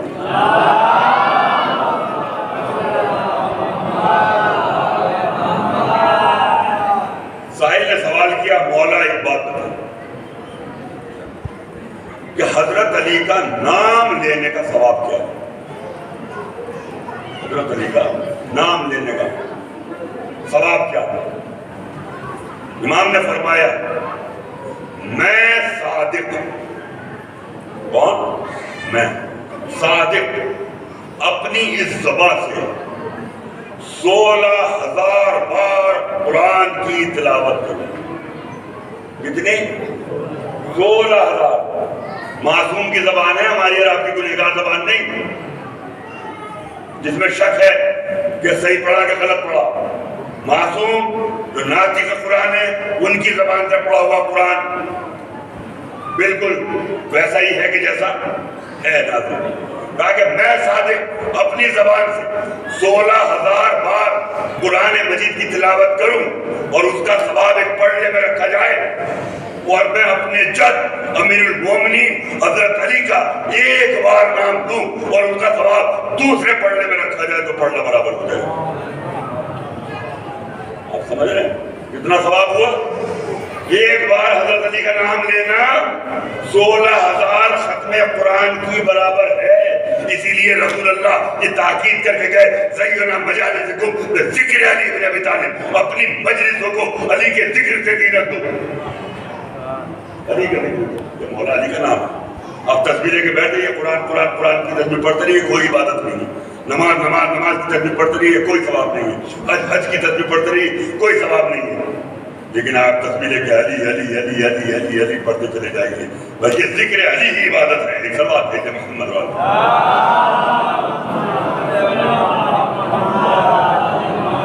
اب اگلا سوال اس نے پوچھا، کہا کہ مولا یہ بتائیے کہ کیا حضرت علی کو معلوم تھا کہ 19 رمضان کی صبح مسجد کوفہ میں حالت نماز میں ان کے سر پہ ضرب لگی؟ کیا معلوم تھا؟ امام نے کہا بالکل معلوم تھا۔ پھر اس کا وہ سوال جو آج بھی لوگ کرتے ہیں، کہا کہ اگر معلوم تھا تو پھر مسجد کیوں گئے؟ جیسے لوگ آج کہہ دیتے ہیں کہ شہادت کا امام حسین کو معلوم تھا کہ کربلا میں ہوگی تو پھر گئے کیوں؟ ارے جہاں کا وعدہ کیا ہے وہاں تو جانا ہی ہے نا۔ یہ سوال امام سے پوچھا گیا کہ جب معلوم تھا تو مسجد کیوں گئے؟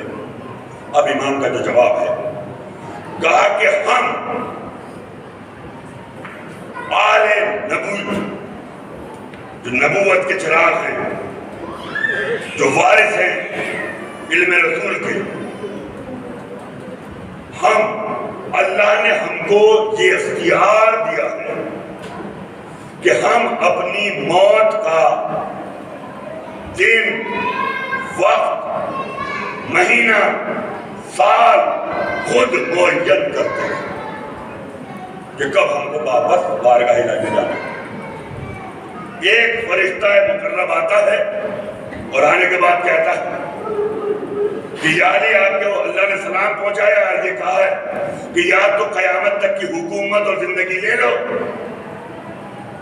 یا اپنے رب سے ملاقات کرو۔ تو حضرت علی نے اللہ سے ملاقات کرنے کو پسند کیا۔ اگر کہتے کہ قیامت تک کی زندگی تو آج بھی ہوتے، حکومت بھی ہوتی، لیکن وقت خود طے ہے، دن بھی طے ہے، مہینہ بھی طے ہے، سال بھی طے ہے۔ ہر امام کے ساتھ ایسا ہوا، وقت ہے، لیکن جو امام زمانہ ہے انہوں نے قیامت تک کی زندگی کا سوال کر اللہ نے ان کو عطا کر کے اب سوال یہ پیدا ہوا کہ باقی تمام معصومین نے اپنا وقت طے کر لیا اللہ سے ملاقات کرنے کی، تو امام نے قیامت تک کی زندگی کیوں پسند کر لی؟ تو اس کی وجہ یہ ہے کہ اللہ نے یہ پیغام بھی ساتھ ساتھ بھیجا تھا فرشتے کے کہ آپ کے جد جنہوں نے اللہ سے ملاقات کو پسند کیا، اس کی وجہ سے آپ اپنے رب سے ملاقات بھی کرتے رہیں گے اور آپ کو قیامت تک کی زندگی بھی عطا ہوگی۔ یہ شرف امام زمانہ کو بخشا گیا، یہ رب سے ملاقات بھی ہو اور قیامت تک کی زندگی۔ اب آپ دیکھیے امام حسین علیہ السلام، یزید کا پیغام ولید کے پاس آیا کہ حسین سے بیعت لے لو، بیعت نہیں کرتے تو قتل کرو۔ یہ نا پیغام صاف صاف مدینے کے اندر قتل کرنے کا حکم آیا۔ ولید نے امام کو طلب کیا، واقعہ آپ کے سامنے۔ ولید نے کہا کہ یزید کا پیغام ہے کہ آپ بیعت کر لو، ورنہ کیا؟ ورنہ قتل کر دو۔ امام نے کہا ولید تیری کیا مجال جو حسین کو مدینے میں قتل کر دے؟ حسین نے اپنی شہادت کا وقت معین کیا ہوا، چاہ کر بھی ولید مدینے میں امام کو قتل نہیں کر پائے۔ سفر کر دیا مدینے سے ہجرت کر کے خانہ کعبہ، وہاں پہ یزید کا پیغام پہنچا، حاجی آئے خنجر لے کے، کہا کہ حرم پروردگار میں قتل کر دو۔ امام نے کہا کہ کس میں مجال جو حرم الہی میں مجھے کوئی قتل کر دے، بیت اللہ کے پاس کوئی قتل کر دے؟ میں نے اپنا وقت معین کیا ہوا اور حج کو عمرے میں بدلا اور وہاں سے چلنے لگے۔ لوگ یہ کہتے تھے کہ حسین کہاں جا رہے ہو حج چھوڑ کے؟ حج افضل ہے۔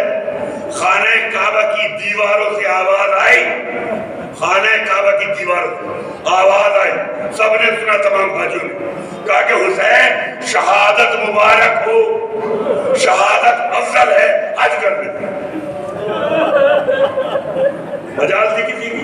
نہیں کر پائے۔ اس کے بعد حر نے راستہ روکا، اور بھی لوگوں نے روکا۔ امام نے کہا کہ کوئی مجھے یہاں پہ قتل نہیں کرتا، اے بنی ہاشم کے جوانوں تلوار نہ نکالنا۔ اور بس اتنی اجازت تھی کہ اپنی دفاع کے لیے ہاتھ چلاؤ، اب حضرت عباس کا ہاتھ اگر کسی کے پڑ جائے۔ امام نکلتے چلے گئے، بنی ہاشم بچاتے چلے گئے۔ وہ سارے بنی ہاشم جو ساتھ میں تھے امام حسین کے، سب کے تابوت برآمد ہو گئے مجلس میں۔ اب امام کربلا آ گیا۔ 4 محرم کو شمر کا جب لشکر آیا، جنگ اسی وقت تھی۔ امام نے کہا کہ حسین نے اپنا وقت معین کیا ہوا ہے۔ 9 محرم کو بالکل پوری تیاری تھی کہ حملہ کر دیا جائے۔ امام نے کہہ دیا کہ پسر سعد تیری کیا مجال جو حسین کو بھی قتل کر دیا، جب تک حسین کی رضا نہ ہوگی حسین کو قتل نہیں کرے۔ صبح عاشور جب علی اکبر نے اذان دی، امام حسین نے کہا پسر سعد سن، میں نے اپنی موت کا وقت عصر معین کیا ہے، تیری پوری طاقت اگر حسین کو عصر سے پہلے قتل کر دے۔ 72 اور لاکھوں عصر کا وقت آ گیا، اور جب عصر کا وقت آیا اور حسین گھوڑے سے زمین پہ آئے، بس یہ وہ ایسا انداز تھا کہ اللہ نے یہ مشیت نے اس سورے کو پھر سے پڑھا، وَالْعَصْرِ إِنَّ الْإِنسَانَ لَفِي خُسْرٍ، بس اسی وقت کی جو قسم میں کھا رہا ہوں، تمام انسان خسارے میں ہے، بس یہ حق ہے جو حسین کے ساتھ ہے۔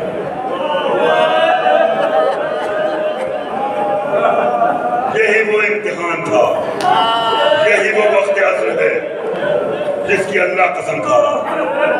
ایک طرف لاکھوں ہیں جو خسارے میں ہیں، ایک طرف وہ ہیں جو صاحبان ایمان، جو عمل صالح انجام دے رہے، جو حق کی پیروی کر رہے ہیں، 3 دن کے فاقے پرواہ نہیں ہے، مصیبتوں پر صبر کر رہے ہیں۔ کسی نے شکوہ نہیں کیا کہ مولا میں پیاسا ہوں، بلکہ جان دینے پہ آگے بڑھے ہوئے۔ یعنی محترم یہ قربانی ایسی نہیں، یہ امام مظلوم کی قربانی ہے۔ امام جی مظلومی میں قیامت تک کیوں نہ روئے امام مظلوم۔ حضرت علی اصغر کو دفن کر چکے، چوتھے امام کہتے ہیں کہ جب بابا میرے سے آخری ملاقات کرنے کے لیے آئے تو مجھے بابا نظر نہیں آ رہے تھے۔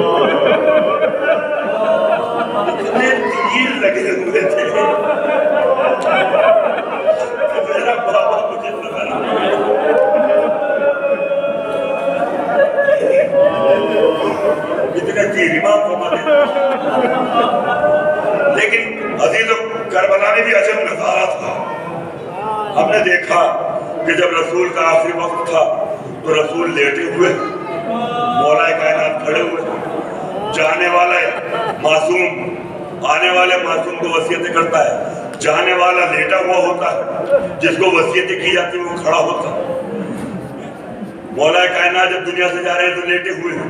امام حسن کھڑے ہوئے، کھڑے ہو کے وصیتیں سن رہے ہیں. امام لیٹے لیٹے وصیتیں کر رہے ہیں.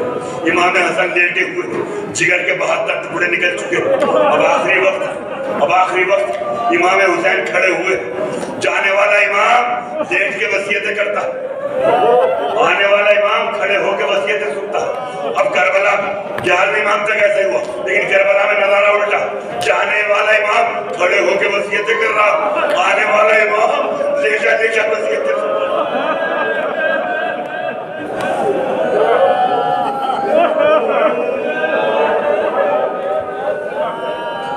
وصیتیں کر اے سید سجاد، جب ایسے واپس جانا میرے شیعوں کو میرا سلام.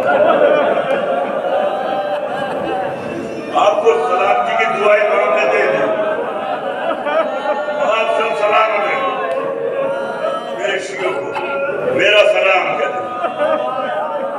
اور ان سے کہنا کہ جب میں علی اصغر کے لیے پانی مانگ رہا تھا تو مجھے بہت یاد آ رہا. جب ٹھنڈا پانی پینا میری پیاس کو یاد کر لے، اور جب کوئی لٹا ہوا قافلہ دیکھنا میری غربت کا ہاتھ باہر.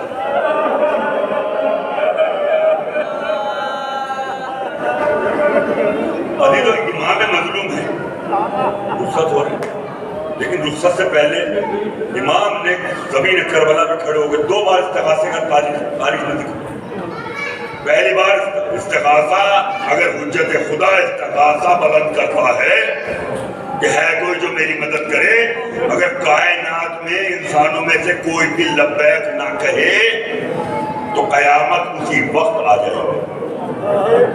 اسی وقت قیامت ہے کہ حجت خدا مدد کے لیے کسی کو بلائے اور کوئی مدد کے لیے ہاں نہ کہے، اسی وقت قیامت آ جائے گی. پہلی بار کہا ہل من ناصر ینصرنا،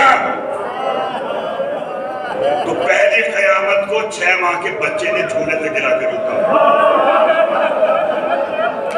لبیک لبیک ہے. اور جب حضرت علی اصغر کو دفنا چکے پھر امام نے کھڑے ہو کے کہا حل من ناصر ینصرنا. تو جو امام ابھی خش میں پڑا ہوا تھا وہ اس آواز استغاثہ پہ اٹھا اور نیزہ لے کے میدان کربلا. یعنی دوسری قیامت چوتھے امام نے روکی. امام نے بوسہ دیا اور بوسہ دینے کے بعد کہا اے سید سجاد تمہارا جہاد کربلا میں نہیں، حسین کے بعد تمہارا جہاد. اور یہ سننا تھا. پھر خش میں چلے گئے امام جا کر. اب امام تمام بیویوں سے بتاتے ہیں رقیہ تم پر سلام، زینب تم پر سلام، اماں فضہ تم پر سلام، ام کلثوم تم پر سلام، اے میری لاڈلی سکینہ تجھ پر بھی حسین کے سب کو سلام کرتے ہیں کہ حسین اب آخر سب. جناب زینب دیکھ رہی ہیں حسین تم آ جائے تم جاتے ہیں. جناب فضہ کو امام نے قریب بلایا. فضہ ذرا قریب ہو. کہا کہ دیکھو میرے خیمے میں ایک صندوق رکھا ہے، ایک نہایت ہی پوشیدہ لباس رکھا ہے، اس کو لے کے آنا لیکن زینب کی نظر نہ پڑے. فضہ نے وہ لباس لیا اور اپنی چادر میں چھپا کے چلی. جناب زینب کی نظر پڑ گئی. فضہ کیا لے جا رہی؟ کہا کہ شہزادی کو کہا فضہ تو نے آج تک مجھ سے کچھ نہ چھپا. فضہ تھر تھر آ گئی. چادر میں سے وہ لباس نکال کے کہا فضہ یہ کیوں نہیں کہتی کہ میرے حسین کا کفن لے کے چلا.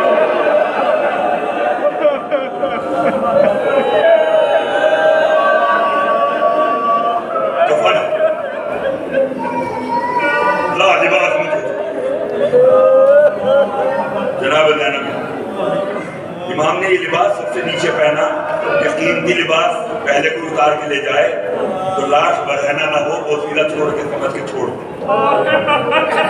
لاش برہنہ نہ رہنے پائے۔ اس لیے اب یہ بوسیلہ لباس اندر پہن کے امام حسین اوپر سے دوسرا لباس پہن کے آئے۔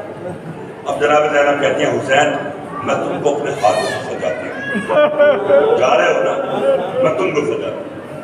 اس کے بعد جناب زینب نے رسول اللہ کا امامہ امام حسین کے سر پر رکھا، مولا کائنات کی قبا پہنا دی، امام حسن کی عبا ڈال دی، جناب سیدہ کا رومال باندھ دیا، 4 معصوموں کا شبیہ اور حسین خود تو حسین ہیں، اور جب یہ پنجتن کی شبیہ حسین بن گئے تو جناب زینب نے امام حسین کے چہرے کو دیکھ کے کہا السلام علیکہ یا رسول اللہ، السلام علیکہ یا امیر المومنین، السلام علیکہ یا فاطمہ الزہرا، السلام علیکہ یا حسن مجتبی، اور اس کے بعد کہا اے حسین تجھ کو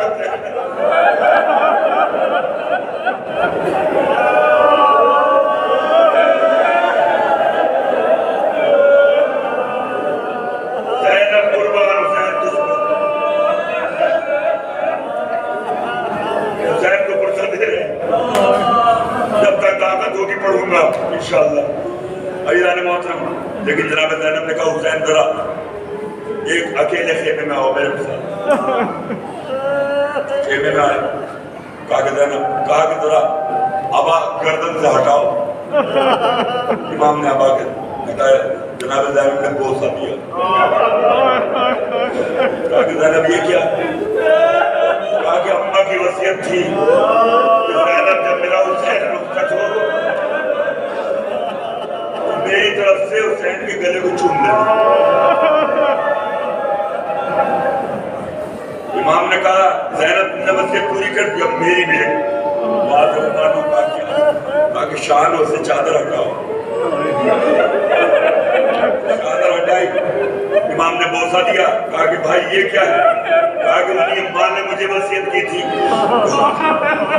حسین جب زینب سے رخصت ہونا تو اس کے بازوں کو میری طرف سے چوم لینا کہ میرے بعد میرے سے پتہ۔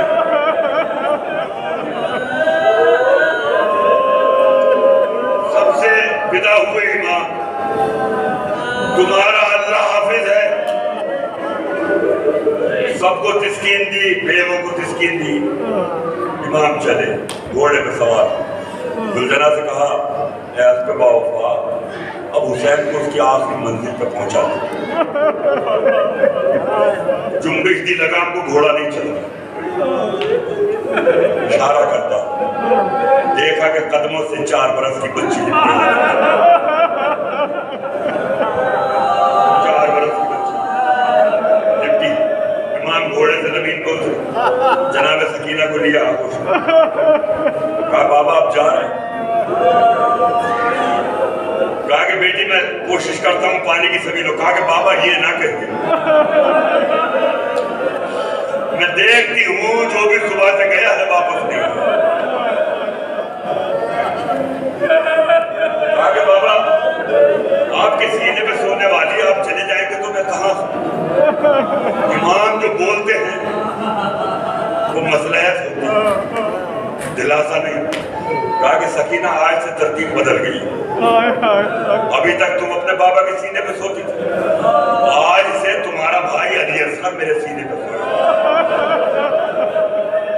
آپ پوری کربلا میں کسی سے پوچھئے کہ شہداء میں حضرت علی اصغر کی قبر کہاں؟ حضرت علی اصغر کی قبر کہیں نہ ملے گی، کیونکہ آج بھی بابا کے سینے پہ سو رہا ہے۔ کیونکہ جب امام کا لاشا پامال ہوا تو شمر منور نے حضرت علی اصغر کے لاشے کو امام کے سینے پہ ڈال کر پھر گھوڑوں کو دوڑایا تھا۔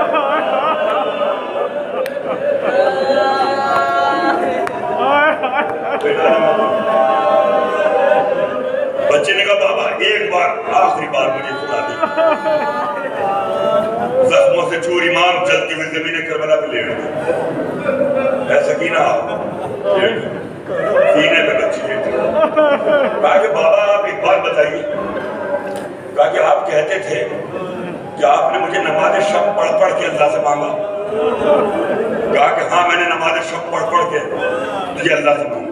کہا کہ بابا آپ مجھ سے بہت محبت کرتے ہیں؟ کہا کہ ہاں میری لاڈلی میں تجھ سے بہت محبت کرتے ہیں۔ کہا کہ بابا کیا آپ سب سے زیادہ محبت کرتے ہیں؟ جس سے محبت کی جاتی ہے اسے تنہا کوئی جنگل میں چھوڑ کے یوں چلا جاتا ہے؟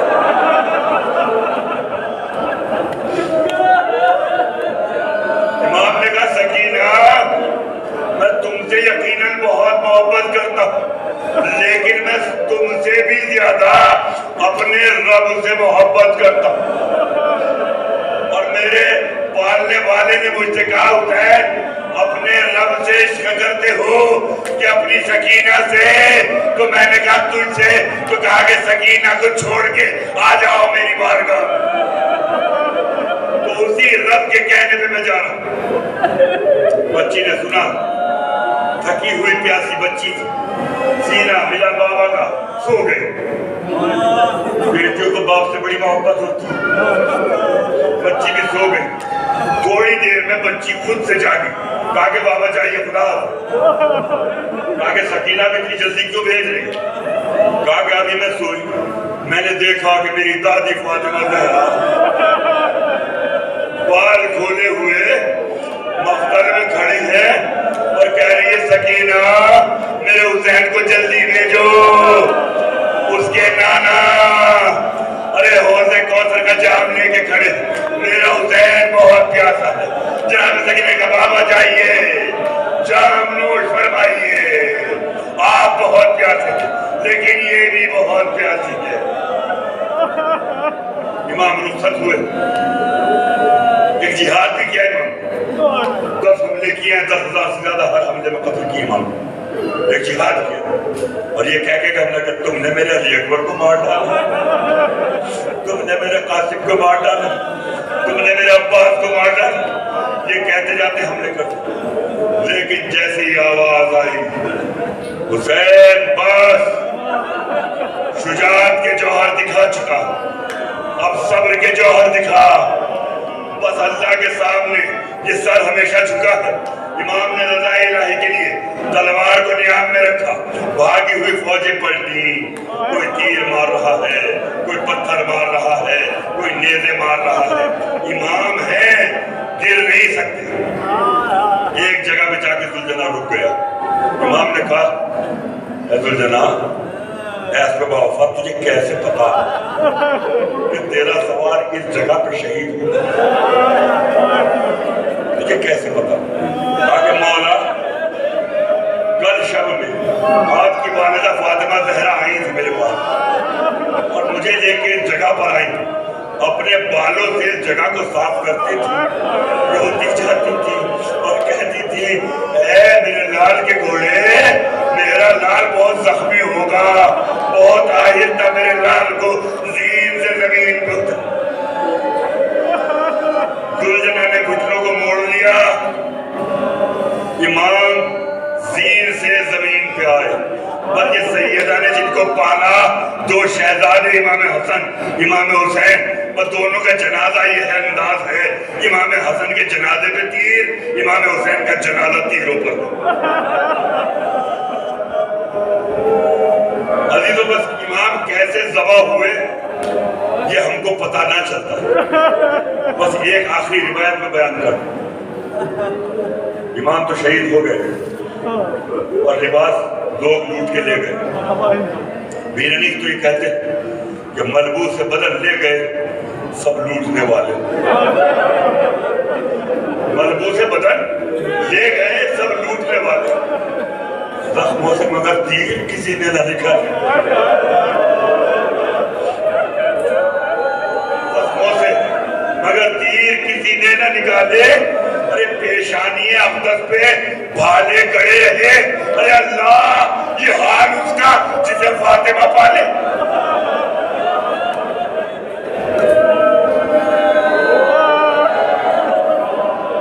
اللہ یہ حال اس کا جسے فاطمہ پالے۔ امام تو شہید ہو گئے جانے محترم، اب شام غریبہ میں جب خیمے جل گئے، چادریں چھن گئی، بچی یتیمہ روتی رہی، بالیاں چھن گئی، تماچے لگ گئے، اب زینب عباس بن کے پہرا دے رہی، دیکھا کہ گھڑ سوار آ رہا۔ علی کی بیٹی کہتی ہے میں علی کی بیٹی زینب، میں سوار تجھ سے کہتی ہوں رک جا، لیکن سوار واپس آپ نے روایت سنی ہوئی ہے، لیکن بس ایک گوشے کی طرف آپ لوگوں کی توجہ چاہتا ہوں، قریب آتا رہا، میں عباس کی بہن زینب ہوں رک جا، لیکن سوار قریب آئے، اور قریب آنے کے بعد سوار جو تھا نقاب لگایا، وہ کہا کہ زینب میں تیرا بابا علی ہوں۔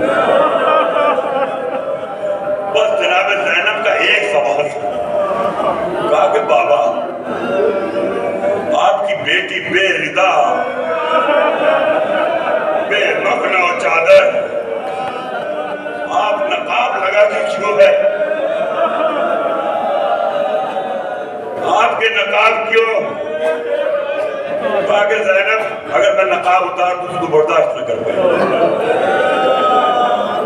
کہا کہ بابا میں نے اپنے ماجھے کے گردن پہ خنجر کو چلتے ہوئے دیکھا، میں نے علی اکبر کا لاشے کو دیکھا، میں نے عباس کا لاشے کو دیکھا، میں نے قاسم کا پامال لاشا دیکھا، اپنے ماجھے کو گھوڑوں سے پامال ہوتے دیکھا، اب کیا بچا؟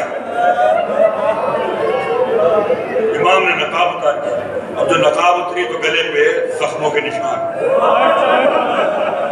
کہا کہ بابا آپ کے سر پہ تو ضرب لگی تھی، یہ گلوں پر زخم کیوں؟ کہا کہ زینب تو قلعہ زینبیہ سے دیکھ رہی تھی حسین، تجھے میں نظر نہ آیا؟ ارے میں حسین کی گردن پہ اپنی گردن رکھے ہوئے تھا، میں حسین کی گردن اپنی گردن رکھے ہوئے تھا، یہ اسی خنجر کے زخم ہیں۔ کہا کہ بابا یہ کیسے؟ کہا کہ میرے لال کا گلا بہت خشک تھا اور شمر نے کند خنجر سے کبھی سوکھا گلا نہیں کٹتا، اس لیے شمر نے جیسے لگا